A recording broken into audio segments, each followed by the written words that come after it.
Good morning everyone, welcome to soulful living. আজ হলো শুক্রবার আর আজকে আমি তোমাদের সাথে শেয়ার করব আজকে সারাদিন আমি কী করলাম। প্রথমেই ফ্রেশ হয়ে এই চিয়া সিড ভিজানো জলটা খেয়ে নিলাম আর বসিয়ে দিয়েছিলাম চা, যাতে বাবা মা চা খেতে পারে। তারপরে ভাবলাম আজকে রুটি আর আলু ভাজা বানাই, তার জন্যই আটা মাখছিলাম। আর রুটিগুলো দেখো কি সুন্দর গোল গোল ফুলছিল। জানি এটা খুবই সিম্পল ব্যাপার, কিন্তু রুটি যখন ফুলে ওঠে না, আমার দারুণ মজা লাগে। রুটির পাশাপাশি আলু ভাজাটাও করে নিয়েছিলাম। এখন আমি আর সুমনের জন্য নিয়ে নিচ্ছি থালার মধ্যে। বাবা মা একটু পরে খাবে, তাই আমরা দুজনে এখন খেয়ে নিচ্ছি। খাওয়ার পরে চলে গিয়েছিলাম মাছ বাজারে। আজকে ভাবলাম যে চিংড়ি মাছের মালাইকারি বানাবো, তার জন্য চিংড়ি মাছ নিচ্ছিলাম। তো চিংড়ি মাছ আমার নেওয়া হয়ে গেছে, আর কিছু টুকটাক জিনিস নিয়েছিলাম, সেগুলো নিয়েই ঘরে ফিরে আসলাম।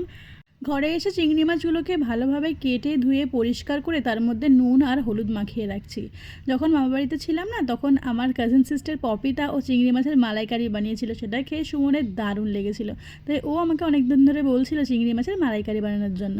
তাই তো দোকানে যাওয়ার আগে নারকেলটাকে ভালোভাবে ছাড়িয়ে দিয়ে গিয়েছিল, আর আমি কোকোনাট মিল্কটা তৈরি করে নিলাম। সমস্ত মশলা করেই রেখেছিলাম। আর এখানে আমার চিংড়ি মাছের মালাইকারি প্রায় অর্ধেক হয়েই এসছে। এবারে এই কোকোনাট মিল্কটা দিয়ে দেবো, ফুটে উঠলে চিংড়ি মাছগুলো দিয়ে দেবো। আমি এই প্রথমবার চিংড়ি মাছের মালাইকারি বানিয়েছিলাম, খেতে বেশ ভালোই হয়েছিল। আনফর্চুনেটলি রান্না বান্নার পরে আমার শরীরটা বেশ খারাপ লাগছিল, তাই আমি শুয়ে পড়েছিলাম, ভালোভাবে খেতেই পারিনি। তো যাই হোক, তোমরা কারা কারা চিংড়ি মাছের মালাইকারি খেতে পছন্দ করো, অবশ্যই কমেন্টে একটা চিংড়ি মাছ রেখে যেও। আর এই রান্নাটার ডিটেল রেসিপি যদি তোমাদের দরকার হয়, সেটাও কমেন্টে জানিও, আমি পোস্ট করে দেব।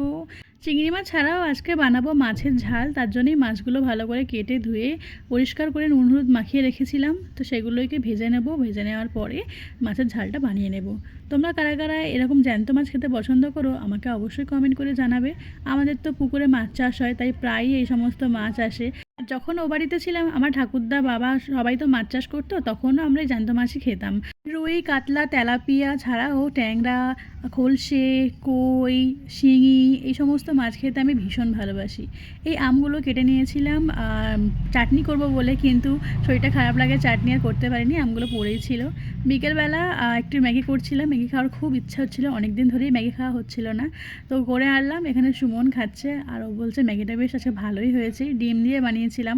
আমি ভাবছিলাম যে বাটার আর গার্লিক দিয়ে বানাবো, কিন্তু ও বললো যেহেতু খাবে আর ওর বাটারের ফ্লেভারটা অতটাও পছন্দ নয়, তার জন্যই আমি ডিম দিয়ে বানিয়েছিলাম।